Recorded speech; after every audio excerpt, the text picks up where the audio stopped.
JP travel വ്ലോഗിൻ്റെ പുതിയ വീഡിയോയിലേക്ക് ഏവർക്കും സ്വാഗതം. നമ്മൾ ഇന്ന് പോകുന്നത് മമ്മൂക്കയുടെ വീട്ടിലേക്കാണ്. മമ്മൂക്ക ജനിച്ചു വളർന്ന തറവാടുണ്ട്, അത് വൈക്കം ചെമ്പിലാണ്. വീഡിയോ ആദ്യമായിട്ടാണ് കാണുന്നതെങ്കിൽ ചാനലൊന്ന് സബ്സ്ക്രൈബ് ചെയ്ത് ബെൽ ബട്ടൺ കൂടെ എനേബിൾ ചെയ്യുക. വീഡിയോ ഇഷ്ടമായാൽ ലൈക്ക് ചെയ്ത് ഷെയർ ചെയ്യാനും മറക്കരുത്. നമുക്ക് നേരെ വീഡിയോയിലേക്ക് പോകാം. നമ്മുടെ ഇന്നത്തെ യാത്ര മലയാളിയുടെ സ്വന്തം മമ്മൂക്കയുടെ തറവാട്ടിലേക്കാണ്. നമ്മുടെ മമ്മൂക്കയെ മമ്മൂക്കയാക്കി മാറ്റിയ വൈക്കം താലൂക്കിലെ ചെമ്പിലെ പാണാപ്പറമ്പിൽ തറവാട്ടിലേക്ക്. എറണാകുളത്ത് നിന്ന് വൈക്കം റൂട്ടിലേക്ക് വരുമ്പോൾ ചെമ്പ് മുസ്ലിം പള്ളി ജംഗ്ഷനാണ്.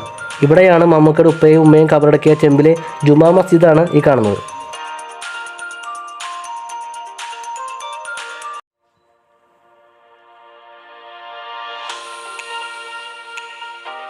ഈ മസ്ജിദിനോട് ചേർന്നുള്ള ഈ വഴിയിലൂടെ ഏകദേശം 1.5 കിലോമീറ്റർ ചെന്നിട്ടുണ്ടെങ്കിൽ മമ്മൂക്ക ജനിച്ച് പിച്ച വെച്ച് വളർന്ന പാണാപ്പറമ്പിൽ തറവാട്ടിലെത്താം.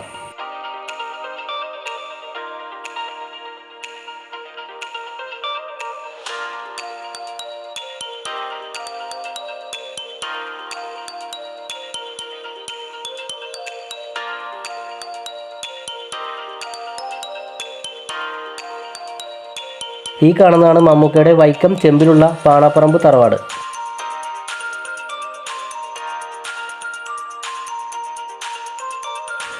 നമ്മളിപ്പോൾ നിൽക്കുന്നത് മലയാളിയുടെ അഭിമാനമായ അതുല്യ പ്രതിഭയായിട്ടുള്ള നമ്മുടെ മമ്മൂക്ക ജനിച്ചു വളർന്ന വീട്ടിലാണ്. അദ്ദേഹത്തിൻ്റെ തറവാട്ടിലാണ് നമ്മളിപ്പോൾ നിൽക്കുന്നത്.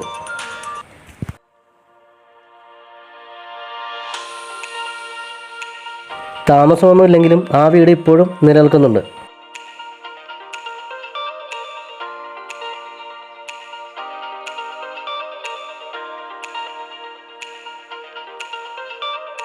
മമ്മൂക്ക തൻ്റെ ഹൈസ്കൂൾ വിദ്യാഭ്യാസം പൂർത്തിയാക്കിയ കുലശേഖരമംഗലം ഹൈസ്കൂളാണ് ഈ കാണുന്നത്.